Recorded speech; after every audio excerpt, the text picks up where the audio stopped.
আর আমি বিশ্বনাথ, আমার নতুন চ্যানেলে আবারও আপনাদের সবাইকে সাদর আমন্ত্রণ। আজ একটি গাড়ি নিয়ে চলে এসেছি আমি, খুব সুন্দর কন্ডিশনের গাড়ি, কম বাজেটের গাড়ি, দ্যাটসান রেডিগো 2016 গাড়ি, 26 অব্দি ট্যাক্স দেওয়া। দেখতেই পাচ্ছেন গাড়ি একদম পরিষ্কার পরিচ্ছন্ন গাড়ি রয়েছে, গাড়িতে কোন সামান্যতম স্ক্র্যাচ নেই, গাড়ি বাম্পার টু বাম্পার একদম অরিজিনাল পেন্টের গাড়ি রয়েছে। গাড়ির দাম পড়বে শুধুমাত্র 1,70,000 টাকা। 1,70,000 টাকায় যারা হাত সেট করতে চান অথবা ফ্যামিলি নিয়ে আপনারা যারা ইউজ করতে চান গাড়ি, তাদের জন্য সবথেকে বেস্ট কন্ডিশনের গাড়ি রয়েছে।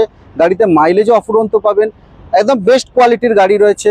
তো আপনার আরও বিশদ বিবরণ জানতে হলে আপনাকে নিচে দেওয়া নাম্বার রয়েছে, এছাড়া আমার নাম্বার এবং সমরেশের নাম্বার, দুজনেরই নাম্বার দেওয়া থাকবে। দুজনকে আপনারা কল বা হোয়াটসঅ্যাপ করে নিতে পারবেন। এবং যদি অনলাইন বুকিং করতে চান, অনলাইনের বুকিং সুবিধা রয়েছে। যদি ফাইন্যান্স করতে চান, ফাইন্যান্সের সুবিধা রয়েছে। এছাড়া আরও একটি বড় সুযোগ হচ্ছে, আপনার যদি পুরনো বাইক থাকে, পুরনো বাইক দিয়েও আপনি আমাদের কাছ থেকে 4 চাকা নিতে পারবেন। তো আর দেরি না করে অবশ্যই আপনাকে আসতে হবে ভান্ডারি অটোমোবাইলস, ট্রু ভ্যালু, হাওড়া সলপে, এবং এসে নিতে হবে আপনার মনের পছন্দ মতো গাড়ি। তো আর দেরি করবেন না, নিচে দেওয়া নাম্বারে আমাকে এবং সমরেশকে দুজনকে কল করে নিন, অথবা আপনারা এসে আমাদের দুজনের সাথে মিট করতে পারবেন আমাদের শোরুমে। তো দেরি না করে আপনার মনের মতো গাড়ি নিতে হলে অবশ্যই আসতে হবে আপনাকে ভান্ডারি অটোমোবাইলস, ট্রু ভ্যালু, হাওড়া সলপে। নমস্কার।